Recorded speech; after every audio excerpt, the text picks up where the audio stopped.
What up, WrestleFlow fans? It's your boy Wally. We're going to be talking about Raw from June 3rd, 2019. The Undertaker returns and has a message for Goldberg. Like, we still need this match 50 years after its prime. We don't need this match. Only Saudi needs this match. Because this match is going to be, 15 minutes of Undertaker's entrance, right? 15 minutes of Undertaker's entrance. By the time he reaches to the ring with his walker, Goldberg's going to come, 2 minutes. Let's see. After that, 10 seconds of a match pin. They're going to bury Goldberg. They're going to bury Goldberg just like they buried Sting when it's every time it's against another WWE legend. You know they're going to bury the WCW legend. They are. They're totally going to do that. And if you think I'm lying, I'm pretty damn sure they will. I'm pretty damn sure that they will bury Goldberg. So that's a squash match. I would consider it a squash match, if anything. So let's see what else happened on Raw. Seth Rollins. Oh yeah, the whole Money in the Bank chapter continues. I don't know. You know what they should have done with Brock Lesnar?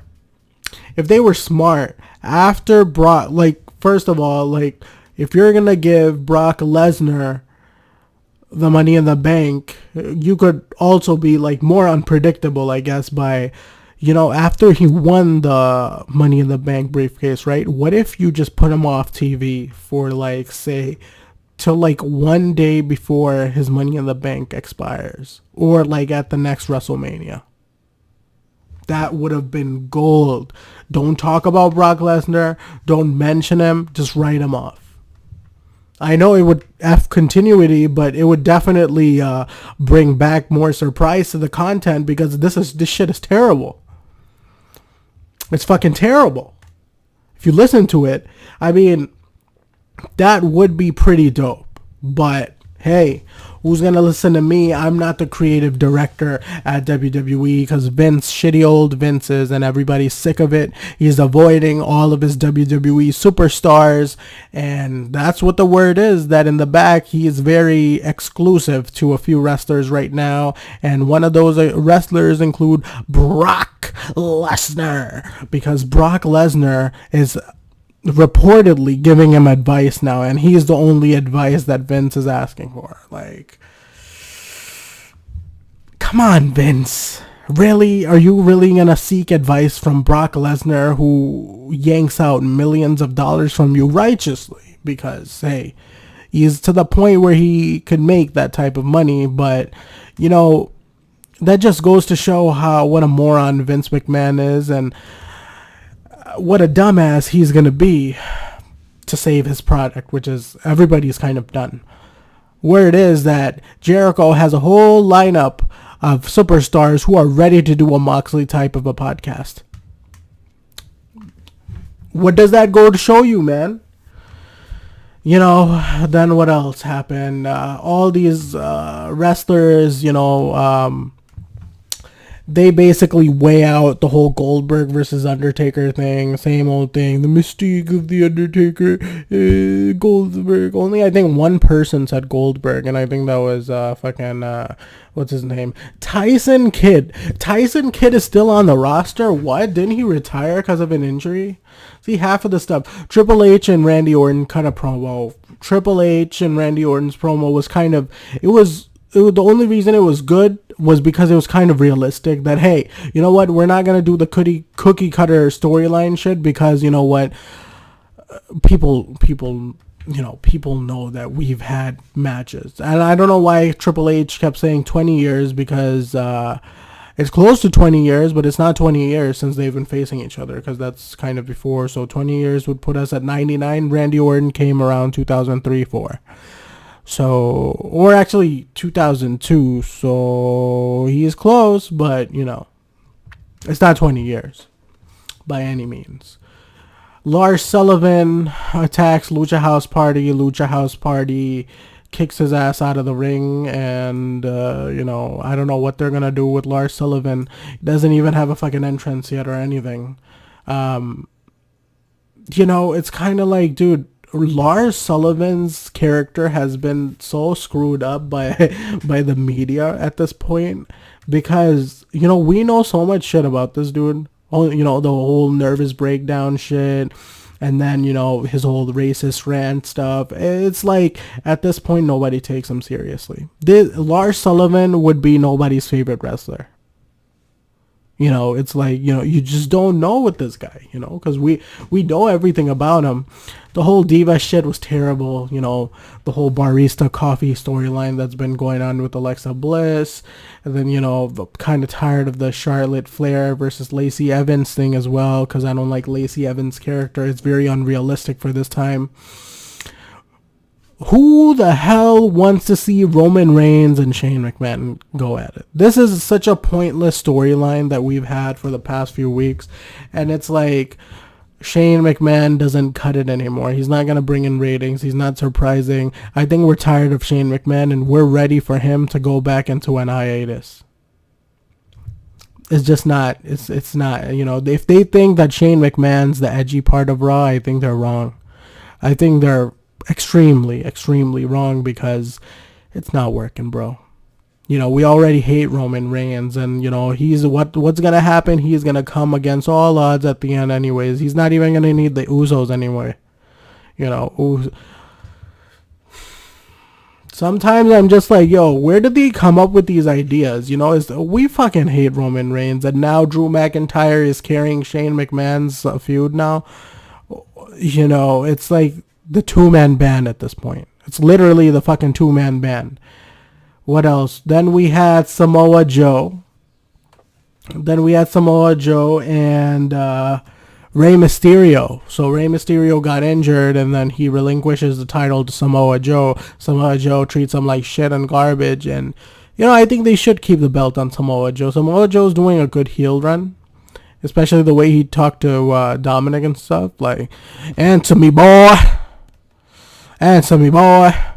And then we had, speaking of that, we had fucking Mojo Rawley finally come out, and it feels like he ditched the whole gimmick. The whole gimmick that they've been teasing for a long time. With the whole, I gotta look through me. And then he has, I think, the whole makeup with the shattered glass on his face. I think he, hit his head on the same glass he was doing his promo on. So I guess it is the same gimmick. But it's stupid. He's talking the same way he used to. So it's like, okay, bro, like at least say something cryptic. He says the same. He just casually comes and talks to everyone like it's the same shit happening over and over again. So it's like, I don't know what he's trying to do here. I just don't understand what he's trying to, get through to us here. And what else happened? Bray Wyatt's promo, man. Interesting. I think Raw has Bray Wyatt is the only thing that's been going for the WWE right now, especially Raw, because his promos are interesting. I think they need to bring him out at this point. I enjoyed the promo yesterday, but I feel that I think I've had enough promos. I think they should just bring him out, I guess. It's probably going to be at a pay-per-view, but I'm kind of done with the promos. I think it's very repetitive. Okay, we get he has both sides. He's kind of crazy. He's kind of creepy. We fucking get it, right? We fucking get it at this point. So I think they should bring him out.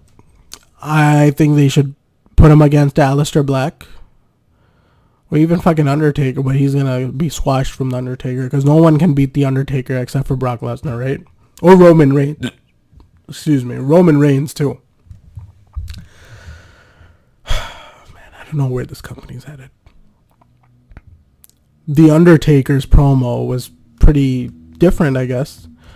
Because he actually uses Goldberg's catchphrases. So you're next, Goldberg. You're next in the line of deceased souls that I will carry. Goldberg, you will rest in, and USA cuts his ass off. Even The Undertaker is not cutting it for the USA Network at this point. We're so fucking done with this shit. We know this is going to be a 10-second match. Everybody knows this. Nobody's happy. Nobody is happy with this whole Undertaker thing that's been going on. It's ridiculous. You know, The Undertaker, man, I think The Undertaker should just finally retire, bro. He's retired like 3 times already. So I think he needs to, you know, do something else. Like, Undertaker was my favorite wrestler. And he's just destroying it for me. It's like fucking, like, in my opinion, it's kind of like Eminem still rapping, where it's like, I used to love Eminem, respect his hustle, everything, but now it's like every time Eminem drops a song, it just doesn't cut it anymore. It just doesn't. It's not the same. So Undertaker needs to kind of hang the boots. I think, you know, I thought he said that, hey, I'm going to hang the boots when I can't, you know, walk in them anymore. Well, dude, I think you can't walk in them anymore. So hang them up, Taker. And let's see, R-Truth with the whole 24/7 title. I think that's fucking hilarious, the way he came out from under the ring on the hiding behind that table. You know, that's the only thing they have for the 24/7 thing. I think it was pretty funny though.